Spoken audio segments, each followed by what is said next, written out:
America, many of us still believe in the American dream.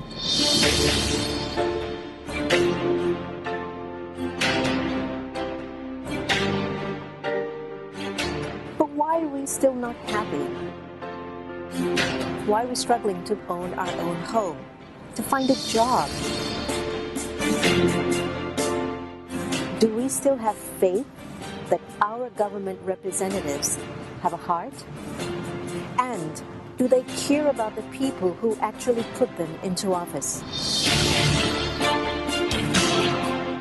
Join us as we sit one-on-one with America's congresspeople and ask the questions that will reveal what is at the heart and soul of the people who decide our lives.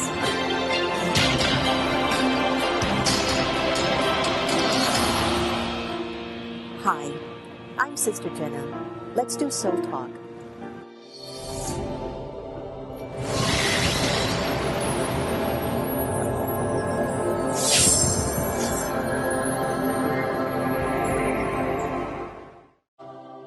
Hi, this is Sister JEENA. Welcome to Soul Talk. I have the fortune of having Dr. Ben Michaelis with me today. Dr. Ben Michaelis is a clinical psychologist, popular speaker, blogger in HuffPost, and author of Your Next Big Thing, 10 Small Steps to Get Moving and Get Happy. With a practice in the busy hustle and bustle of downtown Manhattan, Dr. Michaelis shares proven strategies to take action, end monotonous routines, and lead a purposeful life. Ben actually came across to me in my iPhone when there was some sort of an alert or message pushed into my iPhone.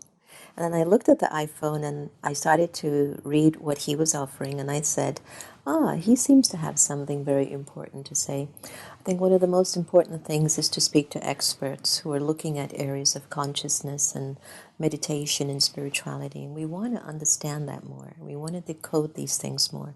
And we're very happy to have Dr. Ben Michaelis with us today. Thank you. Thank you. Thank you for having me, Sister Jen. You know, I've been putting together these questions because one of my crusades of late is to bring spirituality and meditation to America in a way that we can understand that it's not out there, it's really down here, it is in here. Mm-hmm. And I turn to experts to learn more about things like consciousness, about God, soul, life, the unfolding of time. Mm-hmm. Now, we've all had callings in different ways, and I believe that when you were attending an Ivy League university in New York, I'll keep that quiet, that you had something happening within you. Could you share with me a little bit about what was it that made you unfold into your spiritual journey or your calling? Well, I was studying psychology. I was interested in it just kind of for curiosity. And to be perfectly honest with you, a lot of what I found the studies to be about didn't actually have a lot of soul in it. It was really rather sort of removed and kind of academic, to be honest with you. And so I was there, and I stayed there for a while as a researcher, and there was something that just didn't quite feel like it was adding up to me. Mm-hmm. And so after I graduated and after I was there for a while as a researcher, I decided that I wanted to go to India and by myself and climb the Himalaya, which I did for about 6 or 7 months, in order just to explore a little bit more about spirituality and what have you. I spent some time with the Dalai Lama, which was incredibly gratifying for me. Sure. And just being out in nature, I just found to be so uplifting. And it was that journey and experience in India that kind of really opened up my life, which was 18 years ago. 18 years. Did you find yourself when you were in the Himalayas? Did you find yourself when you were up there on the mountaintop? I think that the whole journey was about finding myself in some ways. It was being open to different people, because when you go to a place like India by yourself, mm-hmm. you just meet these amazing people and you have these sort of adventures along the way. Mm-hmm. And it was all in sort of the people that I met, in the experiences I had, some of which were in the Himalaya, some of which were, on the plains or in Rajasthan. But it was the experience of being open to other people that sort of helped me to find myself. I've always thought that whenever I go to India, it's like organized chaos, and it teaches me so much about who I am. Absolutely. Now, I know that you said something very powerful, that in the study of psychology and in the study of soul, so to speak, or consciousness, in the academic world, you didn't see any sort of a knowledge on what is soul. Can you share with me what is your definition of soul? Sure. I mean, psychology literally means Greek. Psyche is soul, and ology is learning of or study of. So it's really literally the study of the soul. But the way it's practiced in academia, it's really more about the mind, or not even so much consciousness. Although I think that's changing a little bit more now.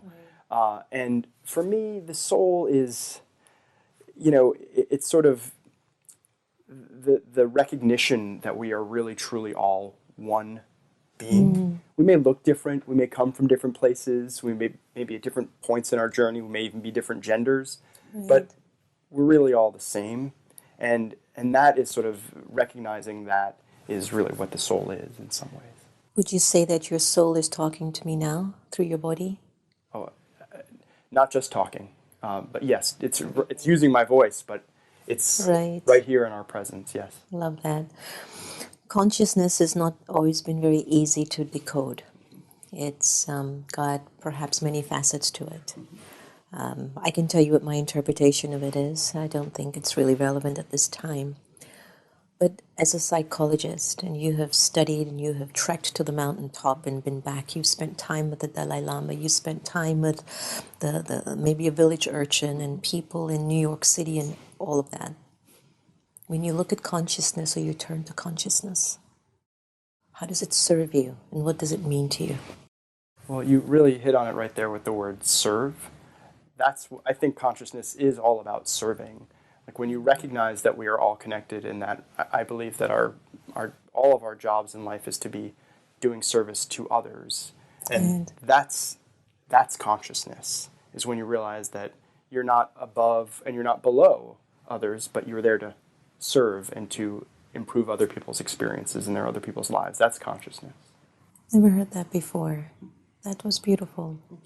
And if the world, and let's say, for example, America, because I'm really looking at how we can qualify meditation, spirituality, conscious raising ways of existing in this country.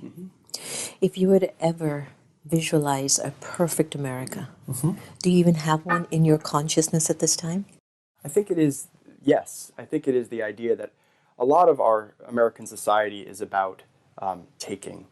Interesting. It's a capitalist society. I live in New York. It's the heart of capitalism.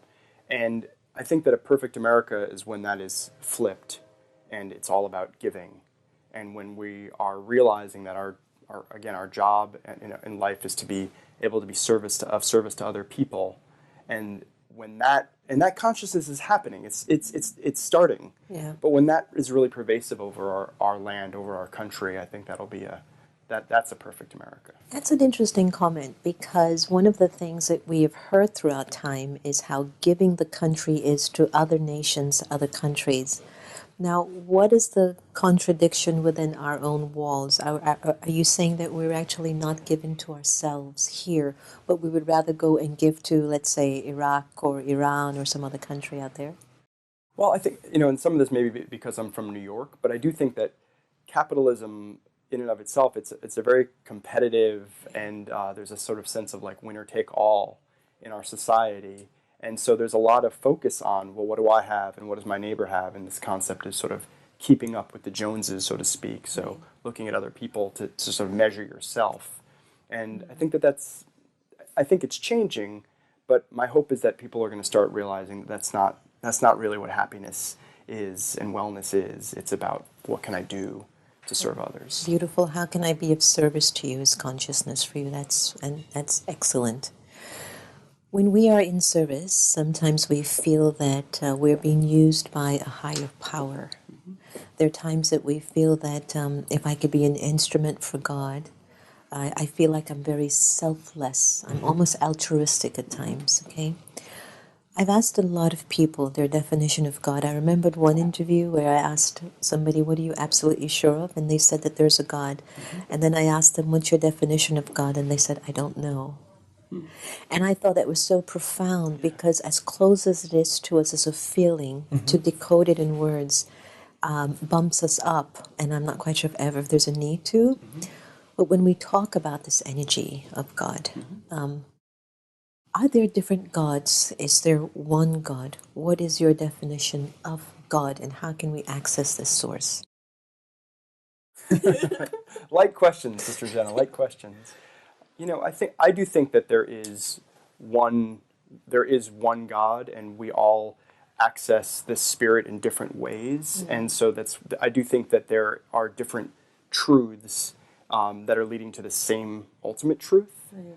And so in terms of defining what that is, it's sort of like I know it when I see it and feel it.